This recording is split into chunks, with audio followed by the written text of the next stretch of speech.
नमस्कार बंधुरा आमार चैनेले आपनादेर सकलके स्वागत। और आज आमी आपनादेर साथे आमार ठाकुमार एकटी रान्नार रेसिपि शेयर करछि, जेटा किन्तु एकदमई नाममात्र तेले और एकदमई कम समयेर मध्येई तैरी हये जाय। तबे एर स्वाद किन्तु हय एकदम असाधारण। ठाकुमा आज आर नेই, तबे रान्नार स्वाद किन्तु एखोनो आमार मुखे लेगे आछे। तो चलुन कथा ना बाड़िये शुरू करा जाक। प्रथमेই আমি এঁচোড়টা কেটে নেব। তো তার জন্য দুটো পাত্রের মধ্যে জল নিয়ে নিয়েছি আর দেখুন এই জলের মধ্যে অল্প একটু করে করে সরষের তেল দিয়ে দিচ্ছি। এতে করে কি হবে, পাত্রগুলো সহজেই পরিষ্কার করা হয়ে যাবে। এবার হাতের মধ্যে ও বটির মধ্যেও তেল লাগিয়ে নিচ্ছি। ভালোভাবে তেল লাগিয়ে নিয়েছি। এবার দেখুন একটা ছোট্ট কচি এঁচোড় নিয়ে নিয়েছি। প্রথমেই বোটার দিকটা কেটে নিচ্ছি। আর দেখুন এইভাবে জলের মধ্যে আঠাটা খুব ভালোভাবে ধুয়ে নেব। এবার এঁচোড়টাকে দুটুকরো করে নিচ্ছি। দুটুকরো করে নিয়ে আবারও জলেতে ভালোভাবে ধুয়ে নেব। মোটামুটি এঁচোড়টাকে প্রথমে 4 টুকরো করে কেটে নেব। আর কাটার সাথে সাথে আঠাটাকে খুব ভালোভাবে জলেতে ধুয়ে নেব। তারপর যেই রকম সাইজের এঁচোড়টা কাটবো সেই মতো অনুযায়ী এঁচোড়টাকে টুকরো করে নেব। তো এবার এঁচোড়ের খোসাটাকে ভালোভাবে ছাড়িয়ে নিচ্ছি। আর এঁচোড়ের খোসাটাকে কিন্তু খুব ভালোভাবে ছাড়িয়ে নিতে হবে। এবার দেখুন এঁচোড়ের বুকের দিকের এই অংশটাও কিন্তু খুব ভালোভাবে বাদ দিয়ে দিতে হবে। তো ভালোভাবে বাদ দিয়ে এইভাবে এইরকম পিস পিস করে কেটে নিচ্ছি। আমি আমার পছন্দ মতো সাইজের কেটে নিচ্ছি, আপনারা আপনাদের পছন্দ মতো সাইজে কেটে নেবেন। আর আবারও বলছি, এঁচোড়ের খোসাটা কিন্তু খুব ভালোভাবে ছাড়াবেন, না হলে কিন্তু এঁচোড় খেতে ভালো লাগবে না। আর যেহেতু একদম কচি এঁচোড়, খোসাটা প্রথমে ভালোভাবে ছাড়িয়ে নিয়ে তারপর বুকের দিকের অংশটা ভালোভাবে বাদ দিয়ে এইভাবে পিস পিস করে নিলেই চলবে। তবে একটু বুড়ো বা পাতি এঁচোড় কাটার পদ্ধতিটা কিন্তু একটু অন্যরকম। আর আমি আপনাদের সেটাও কিন্তু অবশ্যই অন্য কোনো ভিডিওতে দেখিয়ে দেব।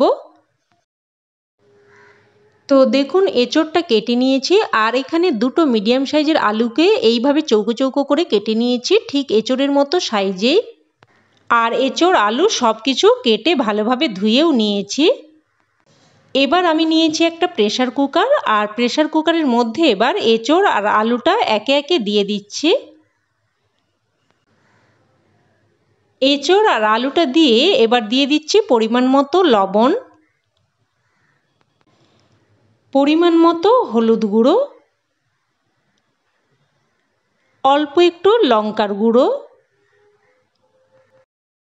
এবার এখানে দিয়ে দিচ্ছি একটা মিডিয়াম সাইজের কুচানো পেঁয়াজ আর একটা মিডিয়াম সাইজের পেঁয়াজের পেস্ট। তো আমি এখানে দুটো মিডিয়াম সাইজের পেঁয়াজ ব্যবহার করেছি। এবার দিয়ে দিচ্ছি রসুনের পেস্ট। এখানে 7-8 কোয়া মতো রসুনকে পেস্ট করে দিয়েছি। আর দিয়ে দিচ্ছি আদার পেস্ট। এখানে 1 ইঞ্চি মতো আদাকে পেস্ট করে দিয়েছি। এবার দিয়ে দিচ্ছি কাঁচা লঙ্কার পেস্ট। এখানে আমি 4টে কাঁচা লঙ্কাকে বেটে দিয়েছি। তবে ঝালটা আপনারা অবশ্যই আপনাদের স্বাদ মতো দিয়ে দেবেন।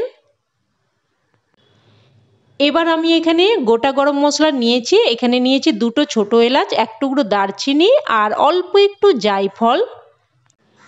এবার এটাকে আমি বেটে নিয়ে তারপর এর মধ্যে দেব।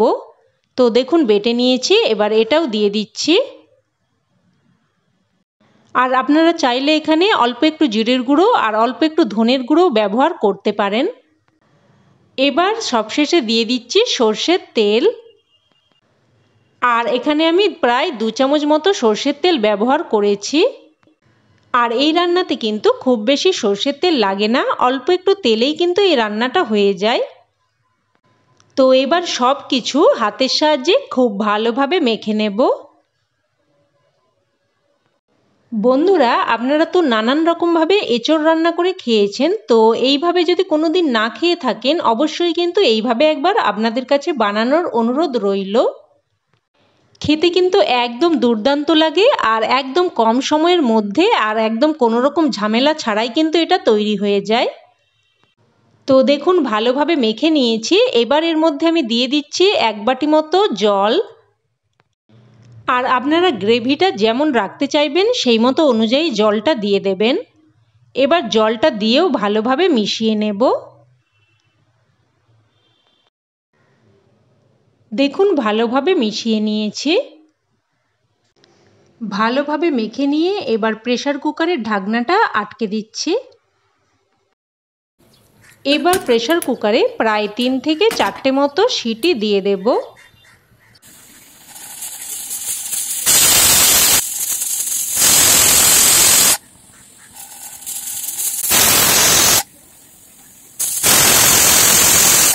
এবার গ্যাসের ফ্লেম বন্ধ করে এটাকে নামিয়ে নিয়ে প্রায় কিন্তু 15 থেকে 20 মিনিট মতো এইভাবেই রেখে দেব।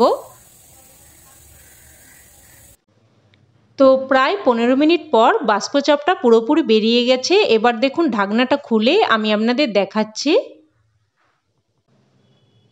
দেখুন কতটা সুন্দর হয়েছে। আর যেহেতু প্রেসার কুকারে রান্নাটা করেছি সব কিছু কিন্তু খুব ভালোভাবে সেদ্ধও হয়ে গেছে।